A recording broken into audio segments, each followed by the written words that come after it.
काँग्रेसचे ज्येष्ठ नेते प्रवक्ते अतुल लोंढे आपल्या सोबत आहेत। अतुलजी, काय सांगाल? एका बाजूला किशोरीताई असं म्हणतायत की मतदार याद्यांमधल्या घोळा संदर्भात आधी भूमिका निवडणूक आयोगाने स्पष्ट करावी आणि मग जर महापालिकांच्या तारख्या जाहीर करायच्या असतील तर कराव्यात।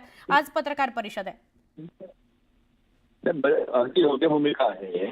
निवडणूक कशी फ्री अँड फेअर म्हणजे पारदर्शी असली पाहिजे, सगळ्यांना लेवल प्लेइंग फील्ड असली पाहिजे अशी स्वतः संविधानामध्ये अपेक्षा आहे। आणि जर 11 लाख हे बोगस वोटर आहेत हे दाखवून दिलेलं आहे पुराव्यानिशी। आणि केंद्रीय निवडणूक आयोग ज्याच्याकडे आम्ही स्वतः गेलो होतो, सगळे तिन्ही पक्षांचे, अनिल देसाई साहेब होते, मी होतो, अरविंद सावंत साहेब होते, सगळे होतो। तिथे त्यांनी सांगितलं की हे आमचं काम नाहीये। हे खोटं बोलले ना ते। शेवटी निवडणूक याद्या, मतदार यादी तयार करण्याचं काम हे केंद्रीय निवडणूक आयोगाचं आहे, राज्य निवडणूक आयोगाचं नाही। राज्य निवडणूक आयोग म्हणतं की आमच्याकडे नाही आहे हे काम केंद्रीय निवडणूक आयोगाकडे आहे। केंद्रीय निवडणूक आयोग म्हणतो की आमचा काही संबंध नाही आहे।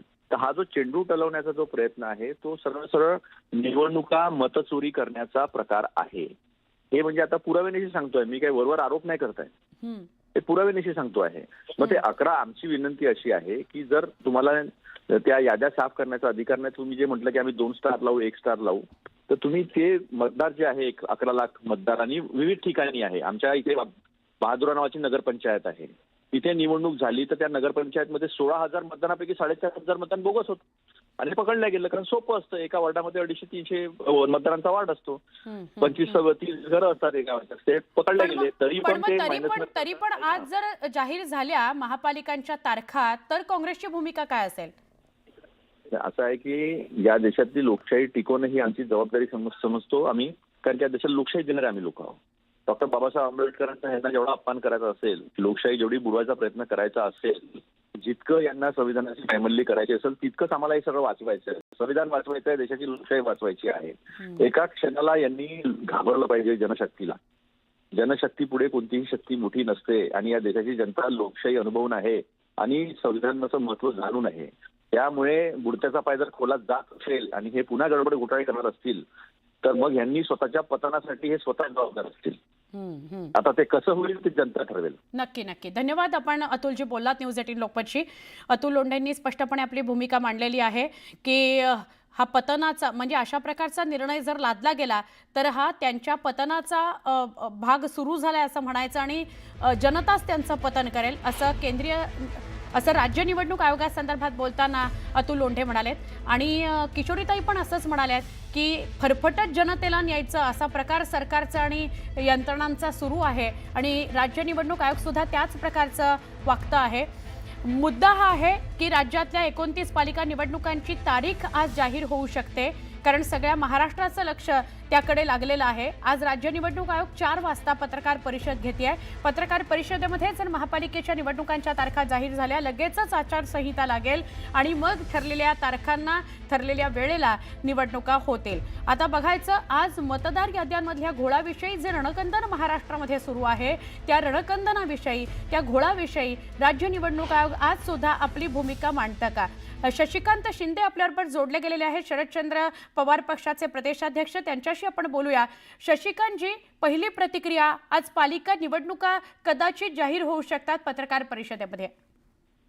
कालचं अधिवेशन संपल्यानंतर आम्हाला माहित होतं की आज किंवा उद्या पत्रकार परिषद निवडणूक आयोग घेईल आणि निवडणुका जाहीर करतील। अजूनही माझं म्हणणं तेच आहे की निवडणूक आयोगाच्या माध्यमातून अजूनही सुस्पष्टपणे अशा प्रकारचं कुठल्याही प्रकारचं विश्लेषण आलं नाही।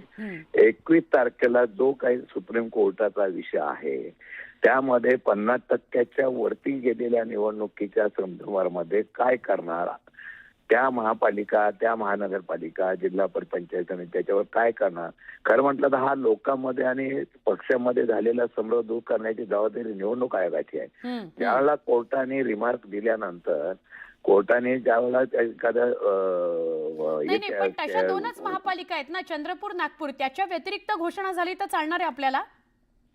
नाही, आता असं आहे की मागच्या निवडणुकीसारखा 5 दिवसाचा कार्यक्रम नसावा, प्रोसिजर प्रमाणे कार्यक्रम असावा ज्याच्यातून घोळ होणार नाही। मागच्या वेळेला असं प्रकारचं केलं की आपण कोर्टामध्ये जाण्याच्या संदर्भात अपीलाची संधी द्यायला पाहिजे, ती दिली नाही म्हणून कोर्टाने असं केलेलं आहे। यावेळेला तरी निवडणूक आयोग त्याचं बोध घेतील का? बरं, आम्ही काय सांगून निवडणूक आयोग ऐकणार आहे का? ते डिक्लेअर करणार, सरकार सांगणार त्याप्रमाणे त्या प्रोग्राम डिक्लेअर करतील. आणि निवडणुका आल्यानंतर आताच्या पण निवडणुकीला ज्या शशिकांतजी, पद्धतीने तुम्ही 3 पक्षांनी मिळून, त्याबरोबर तुमच्याबरोबर मनसे पण होतं, एवढं मोठं ताकद तुम्ही निर्माण केली, जाऊन भेटलात राज्य निवडणूक आयोग, केंद्र निवडणूक आयोग, त्याचं काहीच वजन पडलं नाही असं म्हणायचं? नाही, निवडणूक आयोग आता सध्या कोणाचं ऐकतंय? निवडणूक आयोग स्वतंत्रपणे काम करत नाही. निवडणूक आयोग सरकारच्या असलेल्या यंत्रणेचं एक त्या ठिकाणी काम करतं. हे तुम्हाला सांगतो, हे सर्व करत असताना सुद्धा आत्ताच्या घडीला मागच्या निवडणुकीला जे बूथ घेतलेले आहेत, उमेदवाराला नेऊन परस्पर जाऊन निवडणूक अधिकाऱ्याच्या समोर माघार घ्यायला लावणे, पैसे वाटप, मारामाऱ्या, याला तरी ह्या निवडणुकीला तरी निवडणूक आयोग त्या ठिकाणी कंट्रोल करू शकणार आहे का? ते जर करणार नसतं तर हा फारच आहे फक्त निवडणुकीचा. बरोबर. मग शशिकांतजी, शेवटचाच प्रश्न विचारते, खूप वेळ घेतला तुमचा. मला सांगाल, शरदचंद्र पवार पक्ष, तुमचा जो पक्ष आहे, त्याची काही हरकत नाहीये महापालिका निवडणुका घोषित झाल्या असतात? नाही, आम्ही हरकत घेतल्या होत्या ना मागच्या वेळेला आम्ही हरकत घेतला होता, मतदार यादीवर हरकत घेतली तर प्रोग्राम डिक्लेअर करतात. आता प्रोग्राम डिक्लेअर केल्यानंतर निवडणुका लढवल्या नाही तर सत्तारूढ पक्षाला मोकळीक भेटेल. लोकशाही जिवंत ठेवण्यासाठी निवडणुकी लढवावी लागते आणि त्याप्रमाणे आम्हाला निवडणूक लढवावी लागणार आहे. नक्की. शशिकांतजी, धन्यवाद. न्यूज 18 लोकमतशी तुम्ही सविस्तर बोललात. प्रत्येक गोष्टीवर तुम्ही तुमचं मत मांडलेलं आहे, भूमिका मांडलेली आहे, त्याबद्दल. प्रदेशाध्यक्ष शशिकांत शिंदे आपल्या सोबत होते, राष्ट्रवादी काँग्रेस शरदचंद्र पवार पक्षाचे. त्यांनी असं म्हटलंय की पालिका निवडणुकांचं जर बिगुल वाजलं तर आम्हाला या निवडणुकांना सामोरं जावं लागेलच. मात्र अशा प्रकारचा फार्स निवडणुकांचा घातला जातोय, हे काही योग्य नाही, असं राज्य निवडणूक आयोगासंदर्भात बोलताना त्यांनी म्हटलेलं आहे. आत्ताची बातमी अशी आहे की राज्यातल्या 29 महापालिका निवडणुकांची तारीख आज जाहीर होऊ शकते, कारण राज्य निवडणूक आयोगाची आज पत्रकार परिषद आहे. 4 वाजता ही पत्रकार परिषद होणार आहे. हिवाळी अधिवेशन मागचा आठवडाभर चाललं आणि या निवडणुकांच्या म्हणजे राज्य निवडणूक आयोगाच्या पत्रकार परिषदेसाठीच आठवडाभरच फक्त निवडणुका अधिवेशनाचं सत्र आपण बघितलं होतं.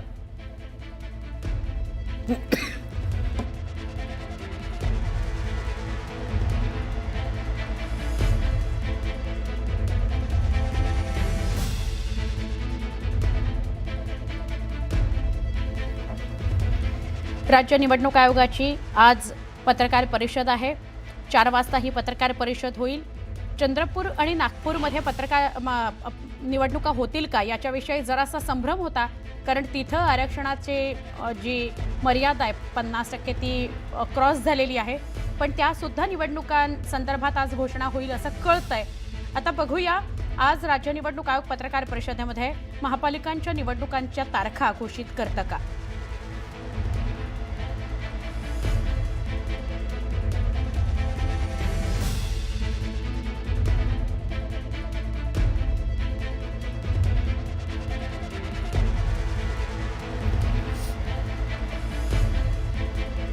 अजून एक महत्त्वाचा मुद्दा असा की मतदार याद्यांमध्ये घोळ आहे आणि त्याच्या विरोधात मविया एकवटली होती.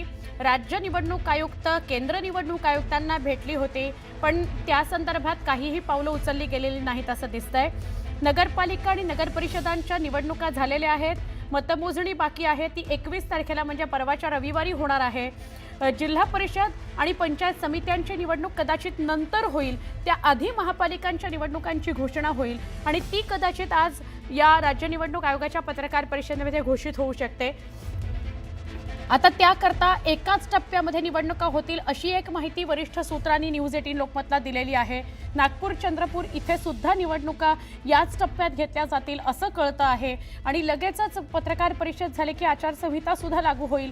12 ते 13 जानेवारीच्या दरम्यान कदाचित या निवडणुका म्हणजे मतमोजणी आणि मतदान आणि मग मतमोजणी होईल असं सुद्धा कळतं आहे. अर्थात वरिष्ठ सूत्रांकडून न्यूज 18 लोकमतला ही माहिती मिळालेली आहे. सकाळपासून आम्ही ही बातमी दाखवतोय, त्यामुळे न्यूज 18 लोकमत अचूक बातमी देतं, ठाम बातमी देतं, कुठलीही घाई करत नाही, याच्यावर पुन्हा एकदा शिक्कामोर्तब झालाय. सकाळपासून आम्ही असं म्हणतोय की पालिका निवडणुका आज किंवा उद्यामध्ये त्या निवडणुकांचा जो तारखा आणि काळ आहे तो समोर येईल. बघूया.